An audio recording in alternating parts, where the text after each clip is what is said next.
7-8 वर्षांनी होत असलेल्या महापालिका निवडणूक आज अकोल्यात उत्साहात होत आहे. सकाळपासूनच मोठ्या पोलीस बंदोबस्तात अकोल्यात मतदानाची प्रक्रिया सुरू आहे.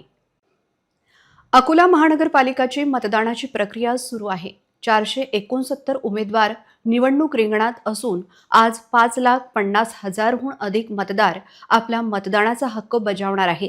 या संपूर्ण प्रक्रियाकरिता 7 फिरती पथके, 22 स्थिर सर्वेक्षण पथके तसेच वेबकास्टिंगचे नियोजन करण्यात आले आहे. निवडणूक प्रक्रियेसाठी अकोला पोलीस दलासह बाहेरील बंदोबस्तही मागवण्यात आला आहे.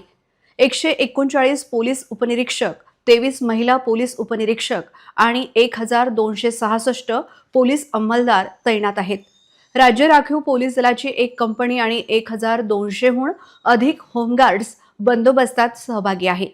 अकोल्यात एकूण 220 इमारतींमध्ये 630 मतदान केंद्रे आहेत. पोलीस प्रशासनाने मिश्र बस्ती आणि मागील काळातील घटनांचा विचार करून 64 केंद्रांना संवेदनशील म्हणून घोषित केले आहे. ईव्हीएम मशीनच्या सुरक्षेसाठी 6 महत्त्वाच्या ठिकाणी स्ट्रॉंग रूम तयार करण्यात आले आहेत. या प्रत्येक ठिकाणी 24 तास सशस्त्र सुरक्षा रक्षक आणि पोलीस उपनिरीक्षक तैनात असतील. अच्छी शांति से वोटिंग हो रहा है। माननीय हमारे आईजी सर भी इंस्पेक्शन के लिए आए हैं। पूरा बंदोबस्त हमारा अलर्ट है। हमारे पास 2500 का हमारा पुलिस बल तैनात है। बूथ बंदोबस्त हमारा बंदोबस्त, पेट्रोलिंग सेक्टर बंदोबस्त 28 सेक्टर है, 100 मीटर टू 200 मीटर। और सब ने बहुत सुबह से उत्साह दिखाया है।